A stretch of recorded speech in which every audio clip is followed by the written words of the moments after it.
Salam müəllimlər, hər vaxtınız xeyir olsun. Bugünkü mövzumuz məktəbə qədər təhsildə təlimin planlaşdırılması. İlk öncə bunu deyə bilərəm ki, planlaşdırma təlimin səmərəli təşkilinə xidmət edir. Yəni, əgər biz bir tərbiyəçi müəllim kimi işimizi düzgün təşkil etmək istəyiriksə, mütləq bizim bir planımız olmalıdır. Hansı ki, xatırladıq didaktik prinsiplərdən nəticə yönümlülük, didaktik prinsipi. Yəni, burada təhsilin sonunda nəticə əldə etməkdir. Eyni zamanda təlimin əvvəlcədən planlaşdırılmasıdır. Plan, proqram, bunların hər biri demək olar ki, nəticə yönümlülük didaktik prinsipi ilə eynilik təşkil edir. Yəni, planlaşdırma bərabərdir, nəticə yönümlülük didaktik prinsipi. Planlaşdırma haqqında əslində daha geniş danışmaq olar. Hansı ki, planlaşdırma məktəbə qədər təhsilin əsasını təşkil edən mövzulardandır. Planlaşdırma, yəni təsəvvür edin ki, bir müəssisə əlbəttə ki, bir plan əsasında, bir proqram əsasında təşkil olunur. Müəssisədəki bütün fəaliyyətlər proqrama əsaslanır. Baxın müəllimələr, planlaşdırma öz-özlüyündə 2 qrupa bölünür. Gəlin bunlar haqqında sizə məlumat verim. Deməli, birincisi illik planlaşdırma, ikincisi həftəlik planlaşdırma. Baxın müəllimələr, illik planlaşdırma sizin qarşınıza çıxa bilər perspektiv planlaşdırma kimi. Həftəlik planlaşdırma sizin qarşınıza çıxa bilər cari planlaşdırma kimi. İlk öncə sizə məlumat vermək istəyirəm illik planlaşdırma, hansı ki, perspektiv planlaşdırma haqqında. Perspektiv planlaşdırmada hər yaş qrupu üzrə işin planlaşdırılması əsas götürülür. Yəni, necədir bu? İzahını verim sizə daha geniş şəkildə. Bir tərbiyəçi müəllimə dövlət tərəfindən ümumi bir proqram belə deyək, təqdim olunur və həmin o proqramda bir il ərzində, hansı ki, məktəbə qədər müəssisədə bu il ərzində mən hansı mövzuları təşkil edəcəm, hansı şəkildə təşkil edəcəm. Bax, bunların bütün bir proqramı təşkil olunur. Hansı ki, bu da tərbiyəçi müəllimə dövlət tərəfindən təqdim olunur.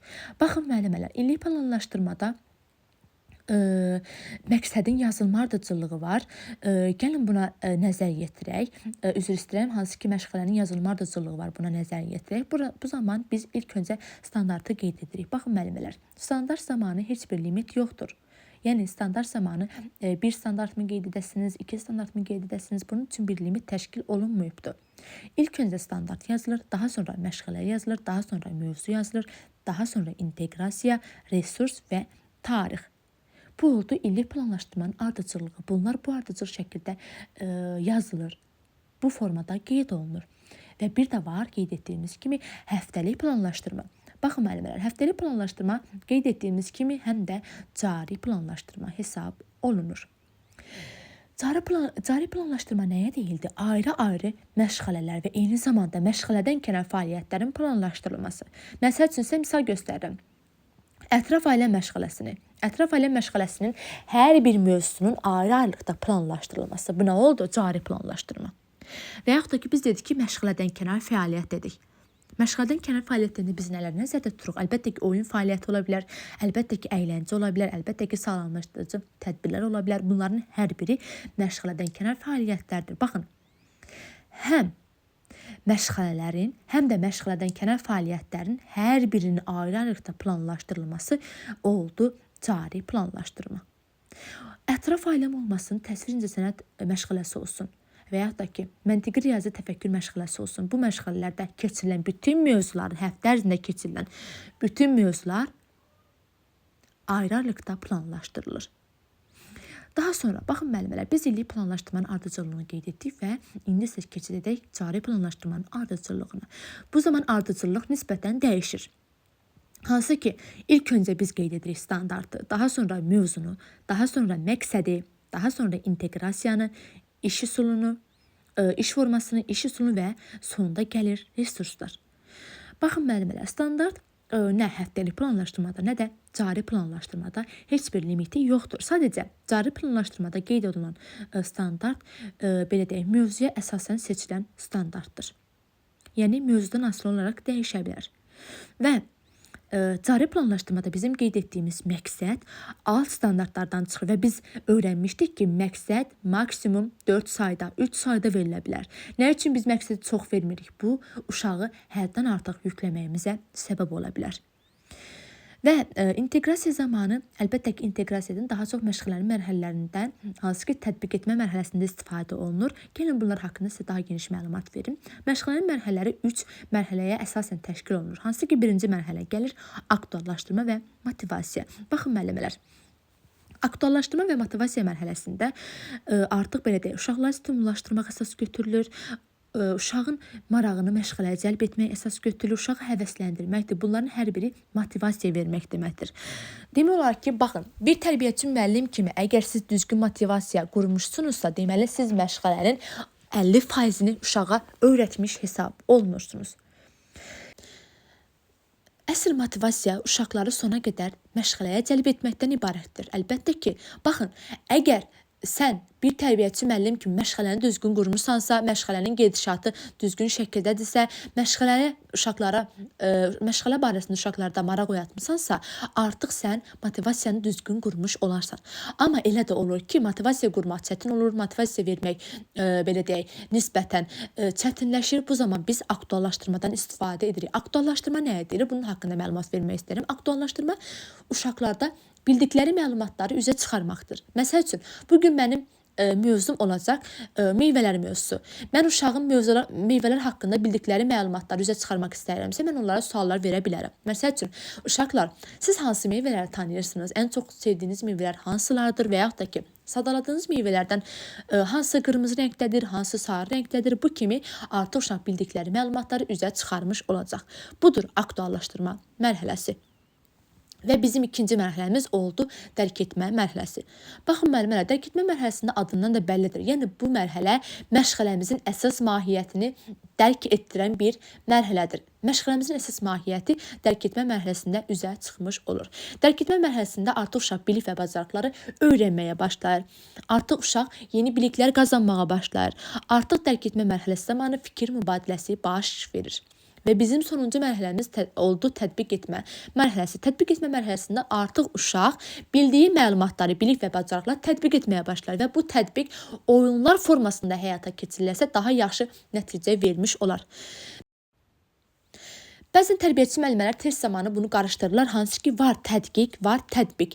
Tədqiq nədir? Adından da bəllidir. Tədqiq etmək, kəşf etmək, yeni bilikləri dərk etmək. Bu oldu bizim məşğələmizin ikinci mərhələsinə. Yəni, dərk etmə mərhələsinə aid. Və bir də var ki, tətbiq. Yəni, artıq uşaq bilir, bildiyini tətbiq edirsə, bu oldu tətbiq etmə mərhələsi. Baxın, müəllimələr, bir də var ki, bizim məqsəd yazarkən istifadə etdiyimiz smart planlama texnikası. Müasir dövrdə təlim nəticələrinin, təlim məqsədlərinin hazır forması smart planlama texnikasına əsaslanır. Smart planlama texnikasında hər bir hərfin öz açıqlaması var. Gəlin bunlara nəzər yetirək. Birinci var S hərfi. İlk hərfimiz gəldi, S hərfi. Bizim məqsəd spesifik olmalıdır. Düzgün olmalıdır, dəqiq olmalıdır, aydın olmalıdır. İkinci hərf gəlir, M hərfi. Məqsəd ölçülə bilən olmalıdır. Üçüncü hərf gəlir, A hərfi. Baxın müəllimələr. Burada məqsəd nə çox çətin, nə çox asan olmalı deyil. Asan olarsa bizim qrupda daha güclü uşaqlarımız var. Bizim məşğələmiz uşaqlar üçün maraqsız ola bilər. Və çətin olarsa bizim qrupda əlbəttə ki, zəif uşaqlarımız da var. Çətin olarsa bu uşaqları yükləmiş ola bilərik. Və bizim gəlir üçüncü hərfimiz, R hərfi. Yəni məqsəd realistik olmalıdır, real imkanlar nəzərə alınmalıdır. Yəni resurslar, əyani vasitələrlə məşğələmiz təşkil olunmalıdır. Və sonda gəlir bizim T hərfimiz. T hərfi isə artıq burada zaman, vaxtı ifadə edir. Yəni, məqsədi biz yazarkən zamana, vaxta diqqət etməliyik. Mən bu məqsədi bu vaxt ərzində təşkil edə biləcəyimi? Bunlara nəzər yetirilməlidir. Eyni zamanda məqsəd yazarkən bir sıra müəllimələr, bir sıra səhvlərə yol verirlər. Bunları nəzərinizə çatdırmaq istəyirəm. İlk öncə tərbiyəçi müəllimələr bəzən məqsəd yazarkən standartın özünü məqsəd kimi qeyd edirlər. Əlbəttə ki, xeyr, bu yanlışdır.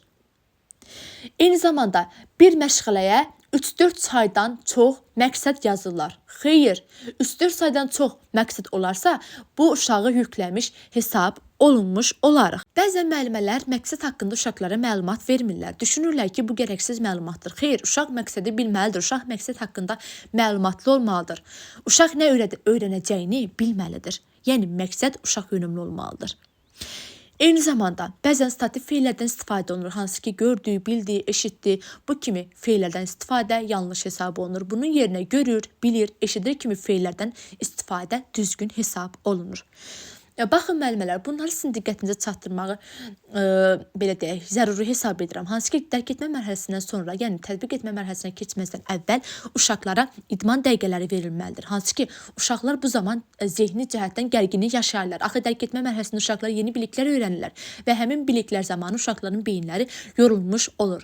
Həmin o yorğunluğu aradan qaldırmaq üçün tətbiq etmə mərhələsinə keçməzdən əvvəl uşağa idman fasiləsi verməliyik ki, uşaq artıq bildiklərini cümrah formada, rahat formada tətbiq edə bilsin. Belə müəllimələr, bugünkü mövzumuz oldu planlaşdırma haqqında. Planlaşdırma haqqında ən əsas mövzuları sizin diqqətinizə çatdırdım. Demək olar ki, sizin əvvəl hansısa bir bu mövzu haqqında hansısa bir hissə qaranlıq qalmışdısa, artıq bu izahdan sonra demək olar ki, həmin hissəni də yaxşı dərk etmiş olacaqsınız.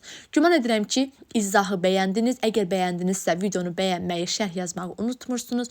Eyni zamanda bu izahlara çalışdığım qədər vaxt olduqca, vaxt ayırdıqca sizin üçün izahlar verəcəyəm. İnşallah ki, növbəti dərsimizdə görüşənə qədər uğurlar hər birinizə.